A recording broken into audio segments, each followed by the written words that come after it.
Is what we see on TV real? I'm Ellie, someone who knows nothing about law enforcement. And I'm Steve, a former police detective. Join me as we check out policing representation. So the last I'm watching is Line of Duty. If you've seen that, Yeah, I did. I missed quite a lot out the middle of Line of Duty. I saw a couple of the first ones, and then it went on for like 85 seasons or something. And then I thought, well, it felt like 85. So I kind of picked up, I think, towards the end, some of them. Maybe I could just check the calendar. Yeah.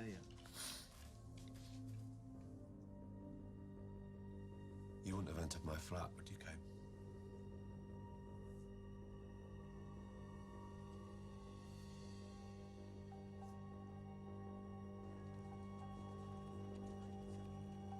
I mean, alone.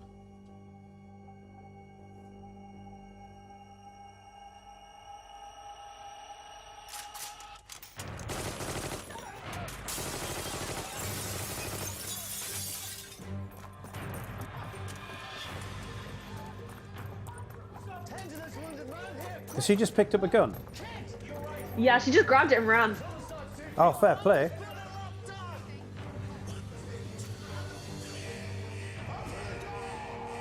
Is she going to take a? Is she going to take a shot? No, she runs after him with the gun, Okay. and I think at some point takes a shot. Okay, well, fair enough. If you've got a gun, you might as well take a shot. Take the shot. Right, so that was, I mean, everything about that was a little bit unusual. So they're sat in the lovely sort of these glass offices in the corner because it makes good telly. But you never do an interview room in an interview in a glass office. I don't know why you'd need all those armed cops around because you should just go into like a proper secure police station. Then you don't need to be surrounded by armed cops. And just from a resources perspective, why would you? I mean, these cops, surely there's something better they could be doing rather than standing guard outside like a goldfish bowl where there's an interview taking place. So that's a little bit unusual. And the idea that one of these sort of armed cops outside, I mean, is he waiting for was he waiting for a signal to like shoot the other guy? Was that what was happening there?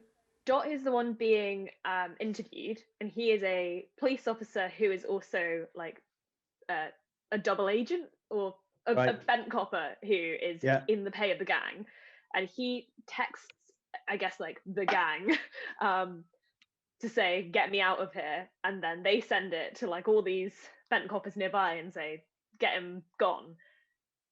So there's a whole load of other stuff happening in the building at the same time, where just every like shady person involved is like, "Oh, better move to get Dot out." Oh, okay. So the premise of this is that kind of every third or fourth cop that you meet is going to be bent and is kind of on the waiting on the end of the call to basically commit murder for this gang. Yeah, it's in Line of Duty. Everybody seems to be bent, aside from the core three AC-12 people, who I guess are angels, lovely angels who only care about doing paperwork, right? So I think what generally happens is that it's like an internal. I think it's an internal thing. So the person with him isn't a solicitor normally; it's their union rep, and it's something called like a pink slip or a form or some sort of bit of paperwork, like a sort of like a yellow card that I've forgotten the name of. I think what you're referring to, I think it's a Regulation 9. That might be it. Yeah. So the person with him's a federation rep. So I was a federation rep for a while.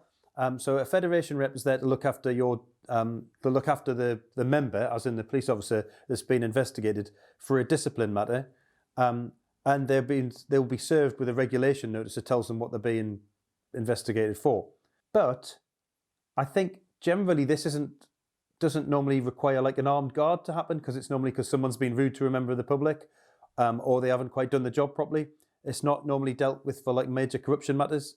So if they reckon that Dot was some sort of heavily involved with organised crime and was really corrupt, it'd be being investigated for criminal matters, and it would be in a police station.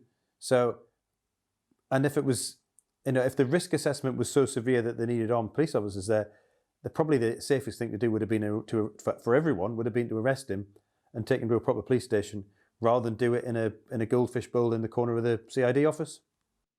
Yeah, it does seem like a very silly choice when you think about them gathering all those police officers there, that no one went, hey, hold on, we've got these perfectly good cells that you can't get out of here. Well, there's an irony there. The irony is that if an officer had made that decision to conduct an investigation like that, then it would be the professional standards unit that would be investigating them for not doing their job properly. So it appears that the sort of professional standards department of this particular professional standards unit aren't particularly professional or have very high standards. So it's a bit of a paradox, I suppose, rather than an irony, isn't it? Yeah, I mean, Matey Boy should never have had his mobile phone. And once you send a text, you imagine somebody would say, "What are you doing with your mobile phone now? You're being interviewed." I mean, the police officer that shot him, he must be getting paid a lot of money because essentially he's going to prison for life now, isn't he? So that's a lot of loyalty, because I imagine those two armed officers outside were, if they're both, unless that's the one that did the shooting wasn't a real police officer, but I think from what you were saying, the implication is these guys are like sort of deep cover kind of baddies waiting to be called into action. So there's two armed cops outside. They probably work together. They've gone around in cars together. They've probably know each other's family and stuff. And then he just gets a text and he just goes, "I'm just going to shoot you." It doesn't say very positive things around him. About him, I don't think. So yeah, I mean, I'm not that impressed with that as an approach. I think they could have done that a lot better. And of course, what's the point in investigating a couple of corrupt cops, but in the course of your investigation, loads of people die? I think it's probably not the outcome you want. You probably want to be preserving life as a human right. Preservation of life, Article 2, human rights, European Convention of Human Rights, is a bit more important than preventing a bit of corruption. So in the great scheme of things, maybe the family of that cop that got shot would have rather a couple of organised criminals got away with it. And I think probably people would as well.